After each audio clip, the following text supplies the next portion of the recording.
Your financial success might impress the people around you, but Jakob Fugger's wealth made empires kneel. Today's billionaires boast about owning platforms, rockets, or sports teams. Fugger owned something far more powerful, Europe's destiny. While modern tycoons chase media attention, Fugger operated in silence, controlling silver mines, copper empires, royal treasuries, and even the Vatican's lifeline. Imagine walking into St. Peter's Basilica, not as a visitor, but as the man the Pope owed money to. Imagine kings approaching you with the desperation of debtors. Imagine deciding who becomes the ruler of the Holy Roman Empire because you paid for the election. Before Fugger, power came from crowns, swords, and divine right. After Fugger, power shifted forever to something colder, quieter, and infinitely more dangerous: financial leverage. He didn't conquer kingdoms, he bought them. He didn't raise armies, he funded the wars others fought. And when he signed a loan, nations held their breath. At the time of his death in 1525, Jakob Fugger controlled the modern equivalent of $450 billion,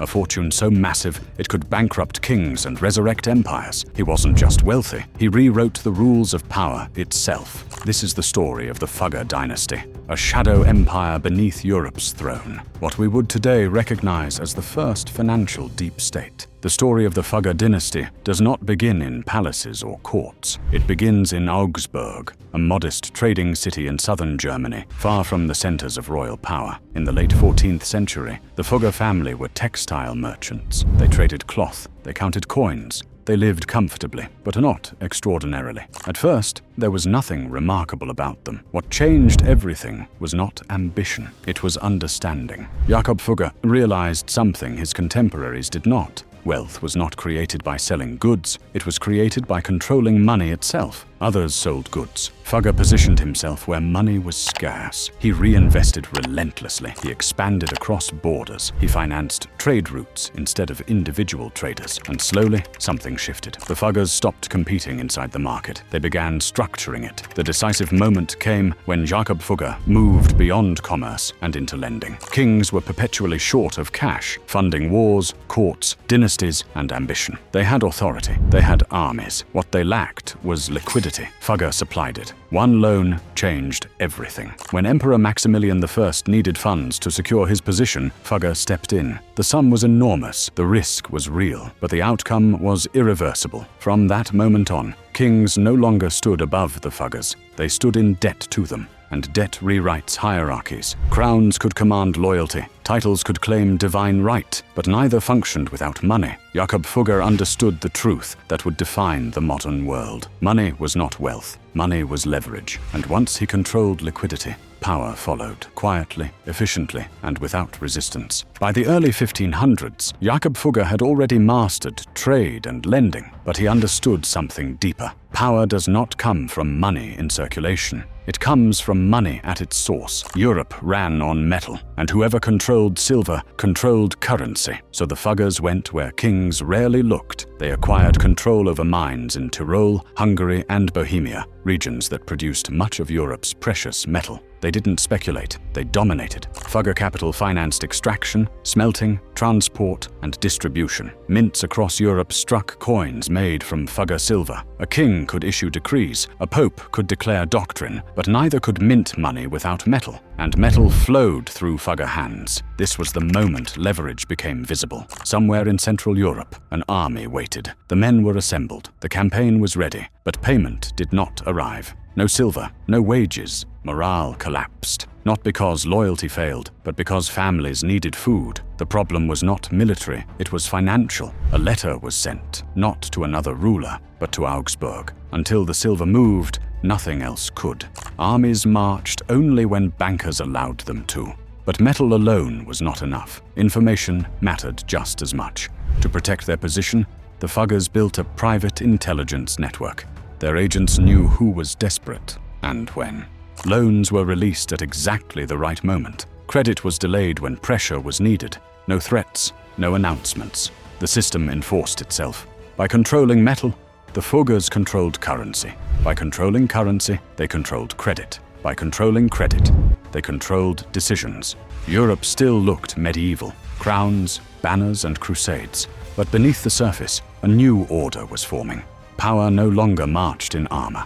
It moved quietly, through contracts, through accounts, through ledgers, and at the center of it all stood the Fuggers, not as rulers, but as the ones who decided when everything else could move. In the year 1519, the fate of Europe hung in the balance. The Holy Roman Emperor had died, leaving behind a throne that ruled not a single nation, but a vast, fragile web of kingdoms, duchies, and empires stretching across Europe and beyond. Whoever claimed that title would command Spain, the Netherlands, Italy, Germany, and the riches of the New World. On paper, the decision belonged to 7 prince-electors, 7 men entrusted with choosing the most powerful ruler on earth. But in reality, the election had already been decided, not in a cathedral, not on a battlefield, but in the ledgers of a banker from Augsburg. His name was Jakob Fugger. 2 candidates emerged.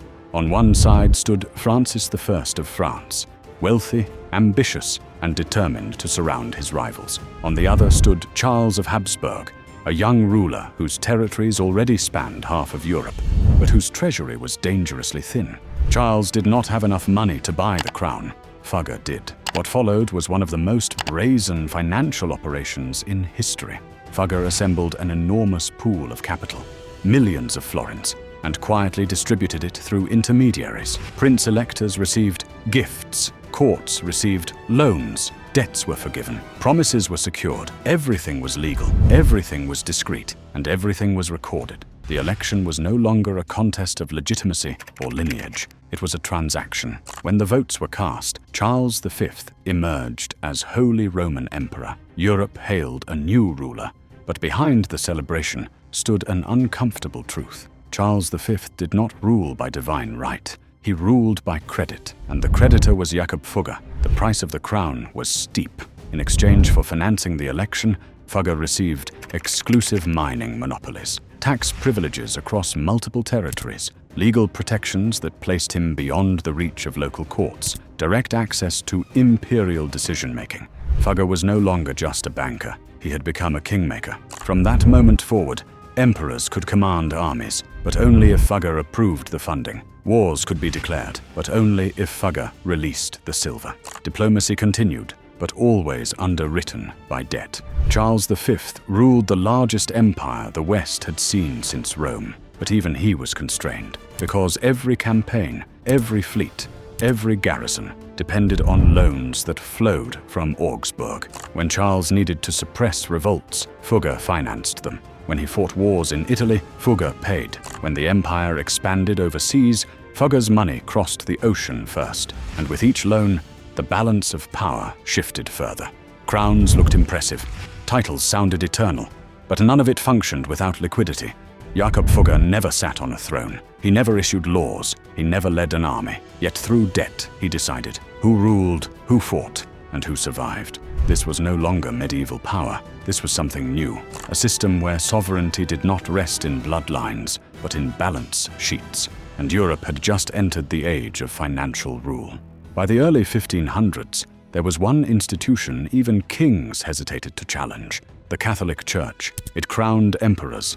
It legitimized rulers. It claimed authority, not just over kingdoms, but over souls. And yet, even the church had a problem. It was running out of money. Rome dreamed of monuments worthy of eternity, including St. Peter's Basilica, but faith could not pay for marble, labor, or gold. So the papacy did what rulers across Europe had already learned to do. It borrowed, and when it needed a banker capable of moving vast sums quietly across borders, it turned to Jakob Fugger. The Fuggers became the Vatican's financial operators, managing loans, transfers, and repayment. But loans demand returns, and those returns would come from the faithful. When belief became a transaction, faith entered the marketplace. Across towns and villages, preachers arrived with a simple offer: forgiveness in exchange for coin. Indulgences, once a marginal practice, became a financial instrument. Coins flowed upward, from peasants to priests, from priests to Rome, and from Rome to Augsburg. The system worked, but trust began to break. In 1517, a monk named Martin Luther spoke out. He did not attack bankers. He attacked the idea that salvation could be priced. His words spread faster than any sermon. What followed was the Protestant Reformation, a fracture that reshaped Europe. Jakob Fugger did not seek to reform belief. He sought repayment. But power does not require intention to create consequence. By financing emperors, Fugger reshaped politics. By financing the church, he reshaped faith itself. Once again, Europe was transformed, not by armies or revolutions, but by debt. By the time Jakob Fugger died in 1525, Europe looked unchanged. Kings still wore crowns, popes still spoke with divine authority, armies still marched beneath banners, but beneath the symbols of rule, power had moved. It no longer rested solely in bloodlines, faith, or force. It flowed through finance. The Fugger system proved a dangerous truth. Real authority belonged not to those who ruled, but to those who funded rule. The Fuggers never held office, they never passed laws, they never governed territory in their own name, and yet they influenced who became emperor, which wars were fought, which debts were forgiven, which institutions survived, all without elections, all without accountability. They had built something new, not a conspiracy, but a structure, a system that operated above states and beyond borders, where power did not need visibility to function. After Jakob Fugger's death, the dynasty slowly declined. Nation-states strengthened, royal treasuries centralized, governments learned to tax instead of relying endlessly on private creditors. On paper, the Fugger Empire ended, but the model did not, because what Fugger created was not just wealth. It was a blueprint, a world where debt became permanent, where finance and governance intertwined, where power migrated away from crowns and into systems, modern financial institutions, different forms, same logic. The Fugger Empire vanished, but its architecture endured. Jakob Fugger never sought a throne. He sought leverage, and leverage does not age. Empires fell, dynasties disappeared, faith fractured, but financial power adapted, quiet, patient, and precise. Today, leaders still promise sovereignty. They still speak of control. But behind every major decision lies the same question Europe learned to ask 500 years ago. Who controls the money? Because the answer to that question is the answer to who truly rules.